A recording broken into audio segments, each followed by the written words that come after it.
Welcome to Authentic Hustle number 35. That is 35 straight weeks of Authentic Hustle. We have not taken any breaks. We have absolutely crushed all the way through this. And, before we start today's show, I just wanted to give a gigantic thank you to my incredible co-hosts of this show, Mr. Colin Harms and Mr. Vijayan Swaminathan. Couldn't ask for better co-hosts, guys. Couldn't ask for a better Wednesday thing to do each week. I have, the reality is we make no money from this. This is just a ton of fun. We make the time. I swear to God, it's a little bit like therapy, I think, for all three of us. It's like our time to just get together, hang out, have a conversation about a business topic or something fun, and get on with our week. So no money being made here. Right. This is just for the joy of podcasting, the joy of live shows, and we love doing it with you guys. Group therapy. Maybe if I listen to it from the other side, maybe that's why we make no money. Probably. They're like, oh, wait. Seriously, though, there are nuggets every week. Do keep coming back. We love you.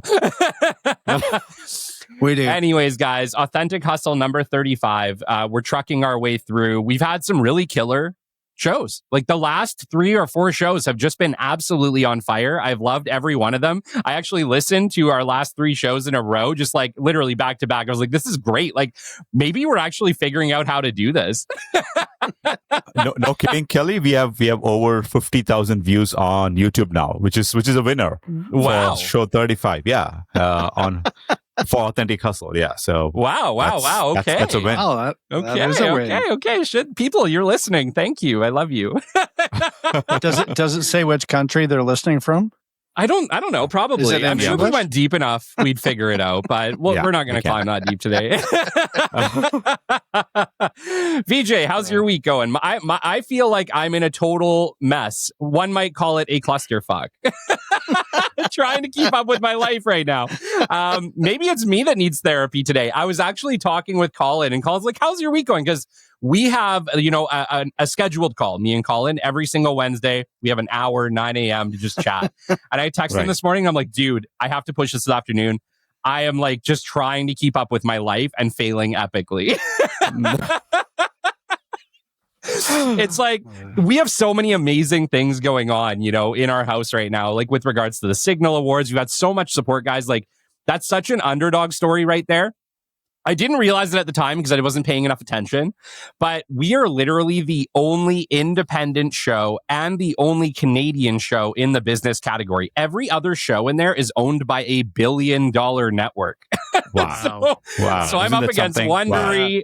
I'm up against Amazon. I'm up against iHeart. And then there's just little old Kelly Kennedy in the business development podcast from Canada hanging in there. So if you're hearing this, we need your help. I need your votes for Signal Awards. So I'll just start there. But it's thrown a bit of a loop into our week just with regards to trying to keep up with life. Because like I said to Colin, my life is at such a tight schedule at this point with regards to client work, making sure we're keeping up with the podcast, making sure that we're keeping up with all the posts and stuff we need for Catalyst Club, making sure we're keeping up with events for Catalyst Club because we have Catalyst Club today.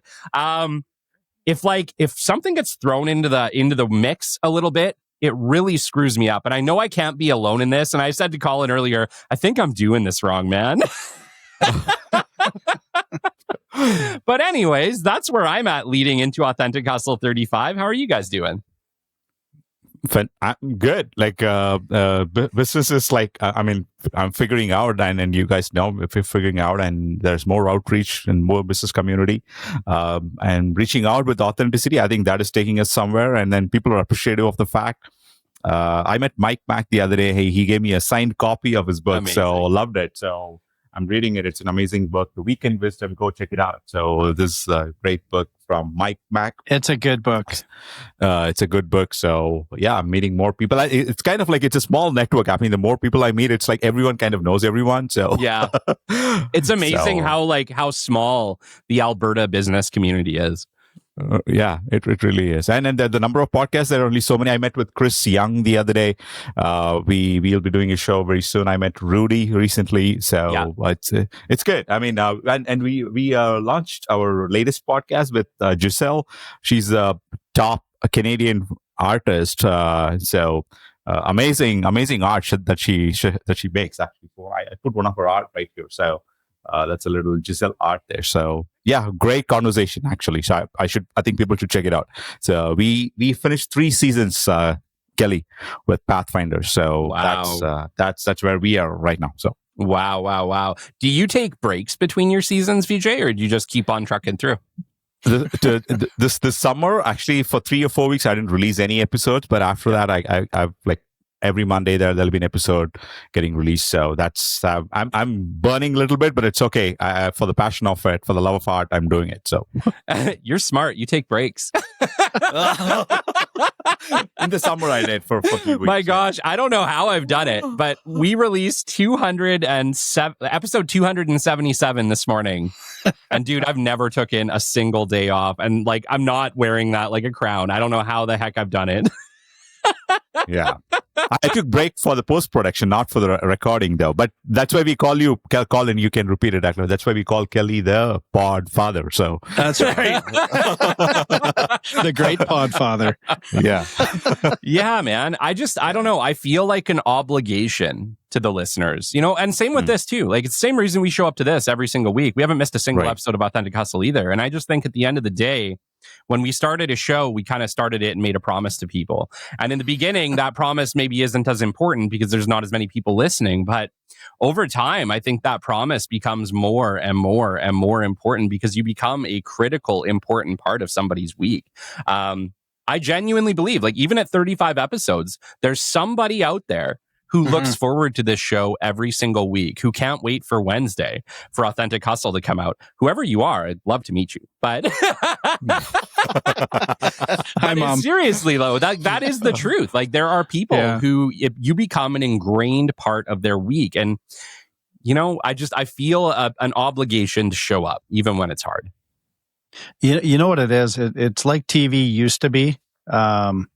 Like the Cosby Show used to be on Thursdays or whatever it may be, right? And everybody would gather around the TV and watch that show. Or, VJ, neither of you guys might even know who this is. 90210 Beverly Hills 90210. I know what it is. I was too young to watch it. 1975. Because it was PG, or you? Because I was 8 and didn't care. But back in the day, I'm old enough to say that. You guys can't say that yet. Back in the day. One day you'll say that. Back in the day, we had the Authentic Hustle. Yeah. But I think all of these things lead to protecting your calendar or making your calendar sacred, right? Like, how do we schedule in? Who do we say no to? And not in a malicious way, but sometimes we have to say no. And I've been learning to put my phone down a little bit and actually just focus on what's in front of me, because I find myself at the end of the day, I'm still not getting it done, or I wasn't getting it done. So what I had to do was put my phone down. I didn't have to reply to every text or email that came through. Like, the problem is what we have to do is turn notifications off, I think, right? As a general rule of thumb, is just turn the notification off so it's not popping up on your screen. It's not, vibrating in your hand. And I think that makes a world of difference. And I know it has for me. Like, I'm always afraid of, what am I going to miss, right? FOMO, right? Fear of missing out. You're not going to miss anything, right? Because if it's really important, whatever it is, it can wait. They can wait. They will wait. And if it's important to you and to them, they will wait, right? They understand because they're probably protecting their calendar as well. And I had to decline something for this coming weekend as well, just because it wasn't clear. I had no clarity on it, and it wasn't kind of adding up. So I simply said this morning, you know what, I'm just going to decline and not make it a part of my weekend. And I'm not. And I felt better the second I made that decision, because sometimes I feel compelled that I have to be a part of it, or I'm going to have to go to that regardless. I'm signing up for this. And you know what? It's just saying no, right? Simply not saying it sounds wrong. Not now, maybe later type thing, right? It's not forever. It's just, I have to keep that calendar sacred. And I'm learning that more every single day. Well, it's funny because like Shelby will pull me to the side regularly and be like, I'm interested, Kelly, to know when you will say no. Like when? Yeah. She's right. Like she's saying that intentionally. She's absolutely right. Because for me, it's like, okay, I'll figure it out. Like I've lived in that I'll figure it out land. And I literally think this week I was sitting at the kitchen table with her this morning and I just said, I think I've figured it out. I think I figured out the limit. Like, I don't think I can do anything more right now. I'm genuinely just trying to like stay above water.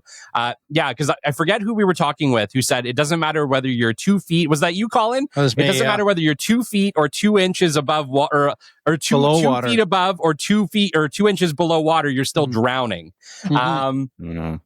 It's a great saying because ultimately, you know, I mean, you can go and go and go and go and go, but that water is just keeps getting higher, and it only has to be right here before you're like, I can't breathe. Right. But it's funny because I think, you know, most of us high performers are really operating at that line most of the time. Like, I don't think that I'm alone in that. I think many of us are operating right at that line. But the scary thing about operating at that line is anything pushes it over. Any emergency, any family event, any extra business thing, any ask is basically too much when you're operating at that line. And I guess the question is when you're at that line, how do you level set it? Like, how do you bring that level down and still feel good about it? Because I think maybe that's where I struggle, is that I have upkept a certain level of performance for years at this point. You know, I mean, I'm proud of the amount of stuff that I do. I'm proud of the shows I put out. I'm proud of the work I do for my clients. I'm proud of pretty much everything I'm doing, but I live at that line. And the downside to that is that it doesn't allow me much flexibility to have personal things come up in my life, to do the fun things in life. More of the fun things. We still make time on the weekends to do some fun things, but like, you know, I mean, I wish there was more vacations. I wish there was more stuff that we could ultimately do. But to me, it's always felt like a short-term pain for a long-term gain, right? That like right now, you know, the ball is in your court. The ball is in your court. The opportunity is on your side. The momentum is on your side. And you really have to use all that momentum when it's on your side. But at what point do you say, okay, I think it's time to lower the bar. I think it's time to take a step back, because we hate that, right? High performers hate the idea of taking a step back. I don't know. What are your thoughts, guys? Well, you know what? The thought came to me when you were talking about, you know, it doesn't matter if you're an inch or a foot underwater, however you want to say it. There's also the part of you know, whether it's happened or not, we've heard stories of people have drowned in a bowl of soup. I don't know if you've heard that, or is that just back in my day? Back in your day, Alpha-Getty was real thick. But in the good old days, right? but you don't want to get to the point where you just face down in a bowl of soup and you're drowning there. Yeah. Right?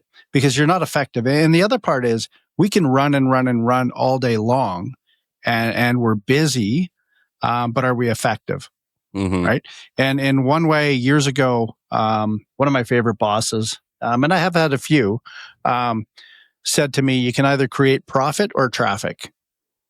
Right. And which one do you want? And it's not all about money, but it is about money, because if you don't have any money, the rest of it's not going to flow. Especially, I'm speaking to entrepreneurs, right? That's not waking up, working for wages or a salary, that type of thing. But I think we really like this whole tone of this podcast today is protecting your calendar, right? And Kelly, like you said, it is fun and the grind is fun, and you leave time on weekends for your family. But the harsh reality is your family's there Monday to Friday as well. Yeah. And they need you Monday to Friday as much as they do on the weekends. And one of the things I keep using in my own family is your family wants what's right, not what's left. And if you think about it, right, they don't want your leftovers, right? They don't want to be at the end of the day. They don't want to be what's left over from everybody else got the best and they get the rest. Yeah. Right. I'm the king of cliches today, but it fits.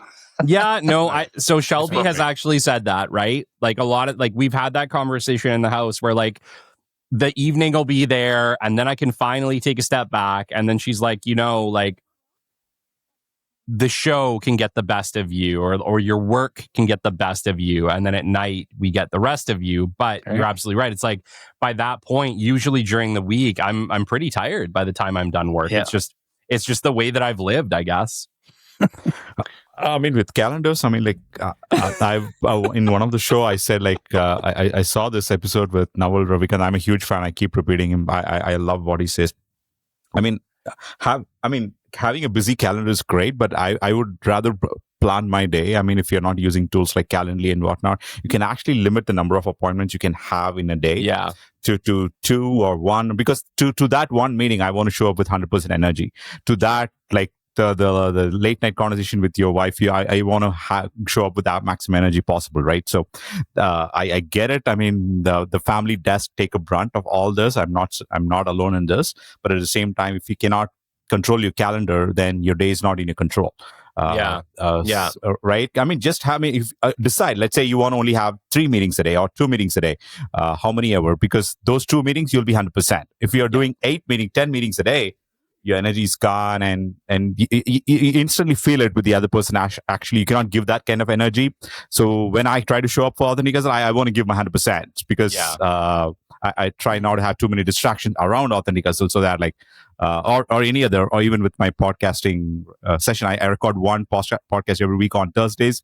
I give my 100% there. So that's what I try and do. I don't have all answers, but I'm figuring out, I think. So you know, it'd be interesting is everything we do is test and measure. Vijay, it'd be interesting if we could run stats. I don't know how, right? I'm just speaking on if we have 2 meetings a day and we give it our all, what are we getting a better reaction? Are we getting a better response? Are we winning more? If we have 5 or 7 meetings a day and we are able to give a little bit to each one, where are we winning, right? Because it's about winning. Right. Yeah. And we would know, like, if you have 2 and you're successful, can you add a third in there? Right. And knowing when to put the binders on, when to stop. So last week, I was able to travel a bit, a little bit of work in there, and a lot of leisure, whatever that is. A lot of bit. right. And we traveled up and down just Vancouver Island. But once again, it really spoke to me that I need to take more of that, right? Because I can chase like crazy. But it was really, I kept on mentioning to my wife, it's kind of like we're on island time. I'm like, look at that guy's been walking on this beach long enough. His hair's long and gray, right? Right. And I'm like, I kind of like this, right? But I don't like it for every day, all day, but it was a good refresher and it was a good reminder more than anything that I need to take that. And Kelly's probably going, Harms, you're on holidays all the time. And you're not wrong. But once again, it's about stages, right? Like, you're at the stage where you can be on holidays as much as you damn well want, right? We're just not there yet. And the Mark Cuban moment, like I was, okay, sorry, go ahead. No, it's true. And when I was there, I was kind of looking at the map going, okay, well, we have to plan somewhere else to go down here, right? I got to go to Tofino. I've never been to Tofino. And so something interesting. Yeah, no. That's not Justin Timberlake. I was going to say, if it's Timberlake, sure. If it's the other one, no. But we booked, I randomly have been doing these things where I'm booking concerts and different things. So Mel Robbins is going to Vancouver. I don't know if you listen to Mel Robbins, or I read the book, Let Them. And I'm still reading it over and over and over. So I saw this thing, pre-purchase tickets for Mel Robbins. I'm like, oh, where's she going to be? Vancouver. Okay. So I went on and I got in the list or the pre-sale or whatever. I ended up getting tickets for next May. Like, I usually don't plan out that far. And I did. So then I used that as an excuse to, if I'm going to Vancouver, I should hop a small plane and hop over to Tofino. So, that's what we're doing in the last couple of days. We planned that all out, but that gives me something to look forward to in my calendar for next May. Yeah. Right. And just doing random things like that. And off show, I'll tell you how much those tickets were. Ridiculous. Like I was committed. I committed myself to buying them regardless. And then I just picked the seats and hit pay. You just closed your eyes. You're like, yeah, it was like a slot machine. Ching, ching, ching, ching, ching, ching, ching, ching, as my money went out of my account. But it'll be worth it. The whole experience will be worth it. So.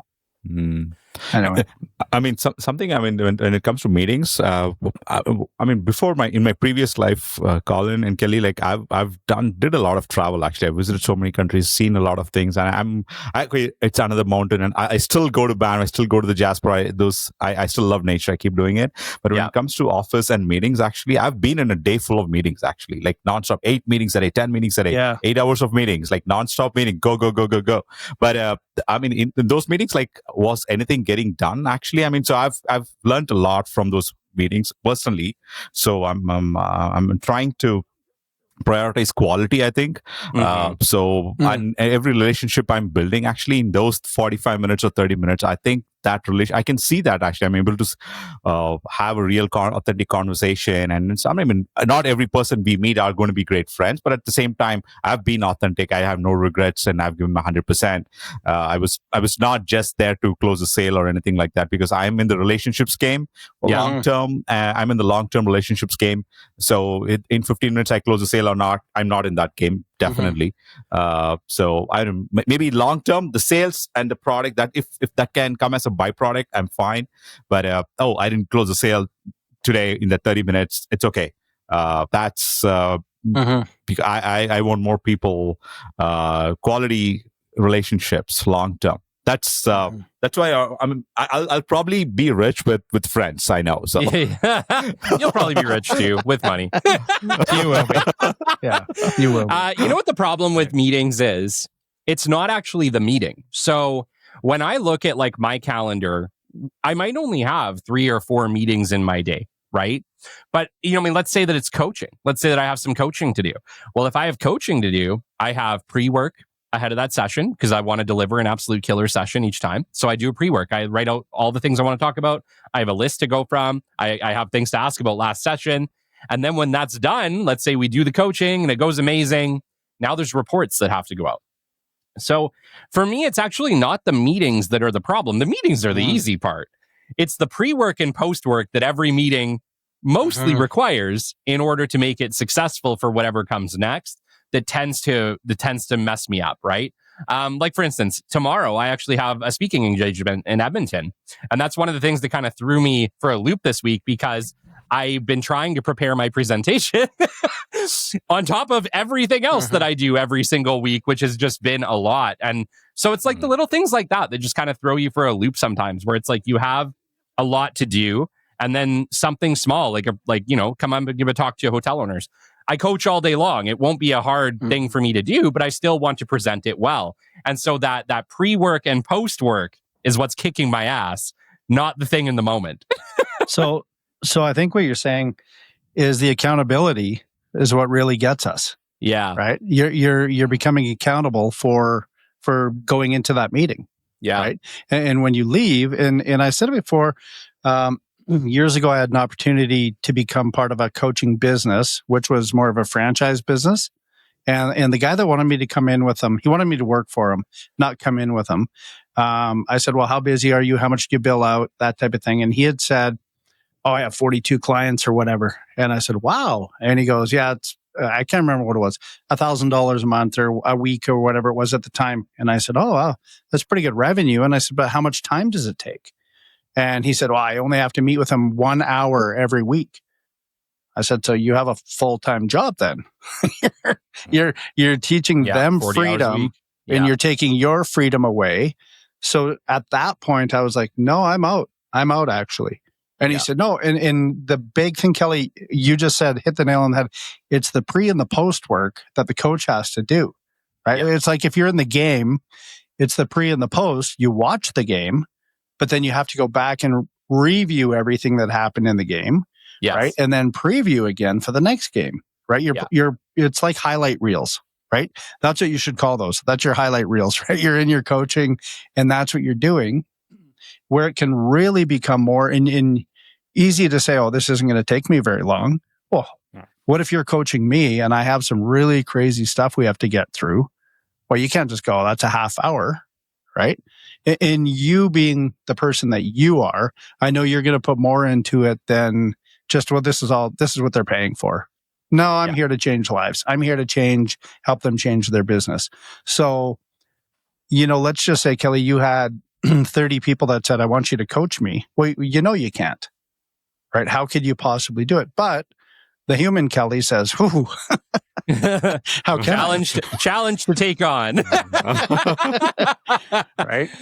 Yeah, and those are the important things. But I think the underlying thing is we make ourselves accountable. Every phone call we make, every cold call you make, we become accountable for the result. Yeah. Well, and that's it. It's like so much of, and we can take cold calls as an example. Business development isn't actually really hard, right? It's not a hard task. I think people get very surprised once they go through coaching with me and realize, oh shit, like that's it? That's what you do? It's like, yeah. But it's not the one time I do it. It's not the 50 times I do it. It's every single week you have to do that. And when you mess up, when you miss that week, it throws a big curveball into the whole process. And so, most things in life aren't hard. I would argue most things in business actually aren't hard. What's hard is doing it consistently. And so that's kind of what we have to pound home with people, is that we have to somehow create rules and processes and blocks that we can follow consistently. So I like what Vijay was saying earlier with regards to like, he's really trying to protect that time and limit how many meetings he has, because it's not about, I'm sure a lot of weeks, Vijay, you could absolutely crush out 8 meetings a day. It wouldn't even bug you. But over time, it would become impossible. And so by setting the rules, I'm only going to take on 2 or 3 meetings a day, and holding tight to them, what you're doing is building longevity and protecting yourself. Right. One other aspect, 100%. And because like time is the ultimate currency, and I think we all recognize that. And I want to protect it as much as possible. Like what I do with your time, I think you should be the owner of your time. No one else should dictate your time. Absolutely not. And one other point I wanted to share is like when meeting with more people, speaking to more people, I think the overall, I've said this, I've tweeted about this. I think there's a cost of living, right? The cost of living is a real crisis, actually. It's a global problem. The reason I bring that is because the previous generation, let's say the 50s and the 60s, right? The cost of a house, for example, let's say it was $50,000. Then it grew to $100,000. Today, it is actually, people are finding it impossible to actually buy a home if it's $500,000 or $1 million. I know some people from Medicine Hat, actually, 2 of their families, actually, they have a big acreage and whatnot, but my friend and his 2 sons with his family is living in the acreage because they cannot afford to buy a home right now.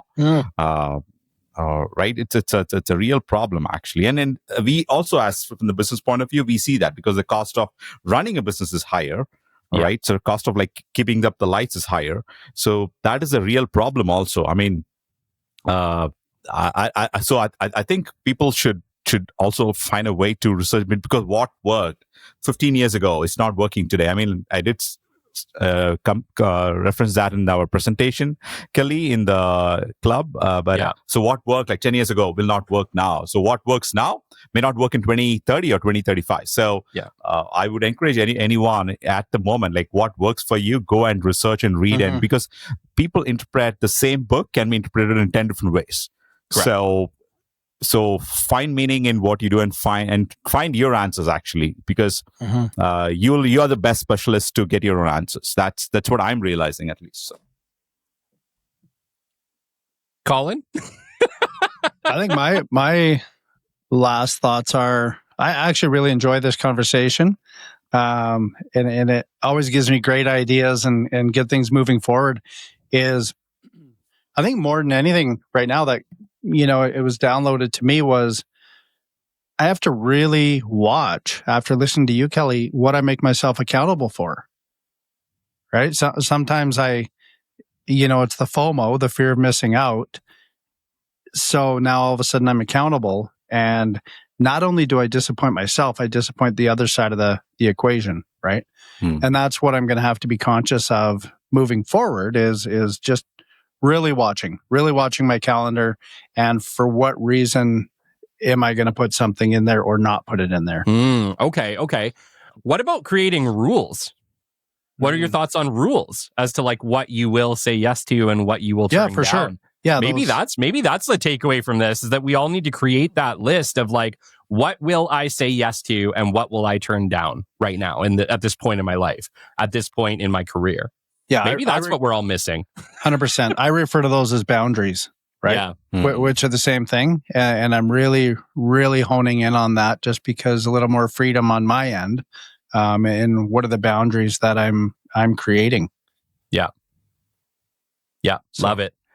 Well, guys, that was fast. That was 35. That was 35. 35. That was 35. Very authentic. And, that was very authentic in the hustle this week. Yeah, it was. It's been for 35 weeks, so.